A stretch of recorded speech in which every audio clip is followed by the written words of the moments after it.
Okay, so now that we've submitted our student enrollment, our student information, our student programs, and our student English language acquisition, we have completed the submission for Fall 1, unless you have students with disabilities.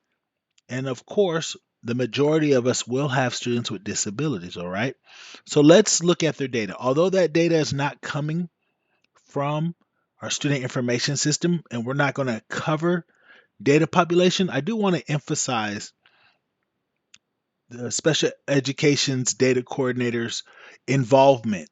Also, if you are a CalPADS data coordinator or a SIS data coordinator, you have to know when to enroll these students. So we'll cover some of that, all right? We'll walk through the scenarios in which they need SSIDs. And if you're new, it's going to surprise you. It's not intuitive because generally we think of SSIDs when students have enrollment, which we associate enrollment with attendance.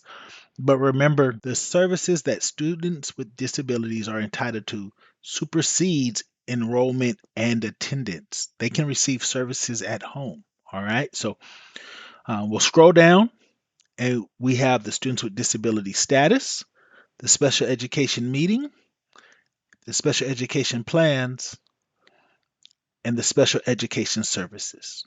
Okay. These are the four record types that have to be submitted um, for our students with disabilities for Fall 1. So all students with disabilities require SSIDs.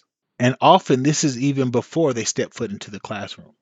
So once a student receives parental consent for initial evaluation, the student should have an SSID. So you have to enroll the student when they get parental consent.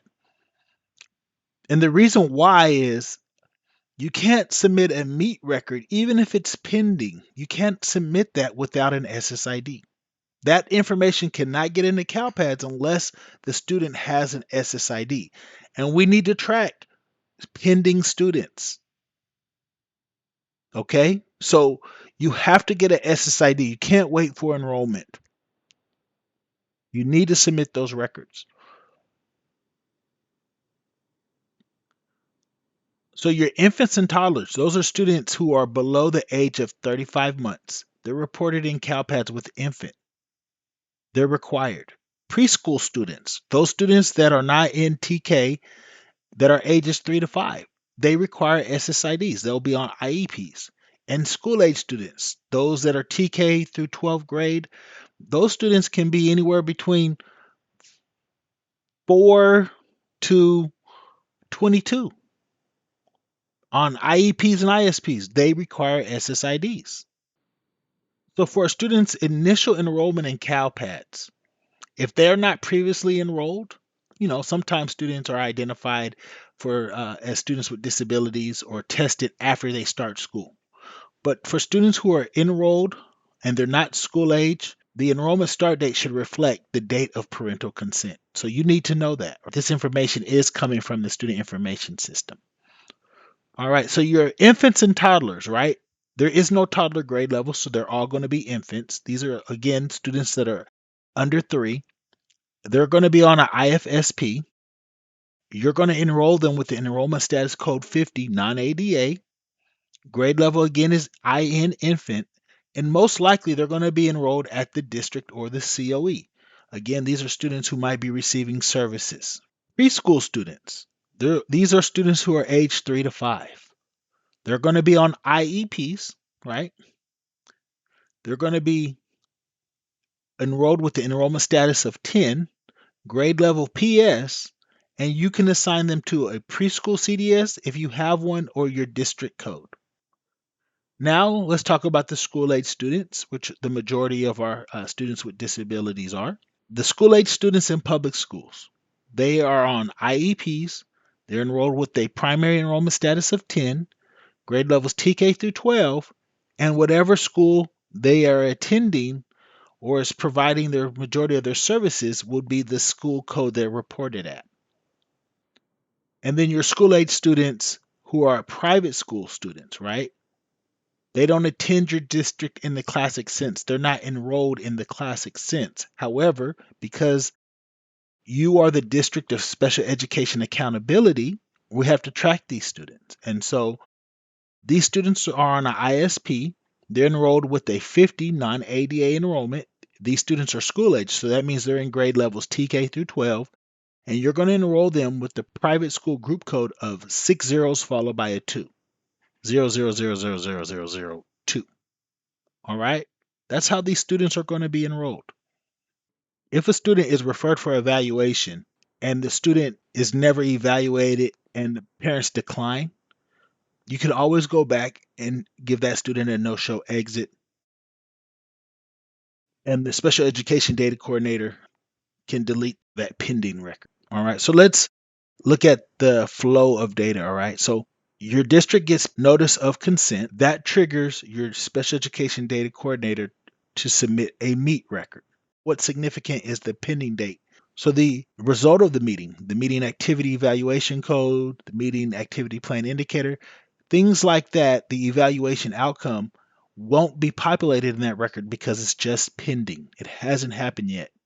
But once it's pending, you have to enroll the student. The student needs an enrollment record. Now, if that student gets an initial evaluation and is found eligible, they would need associated status record. Once they've been evaluated, they have a status. If they have undergone an evaluation and are found eligible, they will also have a plan where the services will be prescribed that meet their needs. And if they have a plan, they have services. So the majority of your students will have all 4 file types. But there is a scenario where you will not have a student with a plan or service. Once a student is on an active plan, meetings and plans and services typically are all that's updated. The status only will be updated when it changes. Again, this is information for your special education data coordinator, but if you're assist data coordinator, it's good to understand the flow of data. It's good to understand the expectation. All right, now at a minimum, again, going back to enrollment, you need to have ownership of the student's SSID to submit special education records, just like any other records in CalPADS. And because these students can be infant, toddlers, and preschool, and we traditionally are talking about K through 12 students or TK through 12 students, it can be a bit confusing of when to request an SSID for a student who has never had one before in CalPADS. The general rule is if you have the student's information in your SED system, you need to have that data in CalPADS as well. Even a student who has not been evaluated yet and has just received parental consent for evaluation needs at a minimum the enrollment record submitted so that student has an SSID and the meeting record tracking that pending, identifying that that student has received parental consent at a minimum. All right. So always know that the CalPAD service desk is available if you need support. Work with your SEDS data coordinator. Um, they're going to be available and they'll know exactly what you need. If they're new and they don't know, send them to training. Have them submit support request tickets. All right. But we have to be responsible and complete the entire student profile for our students. And just know that our students with disabilities have additional data requirements that are outside our student information system.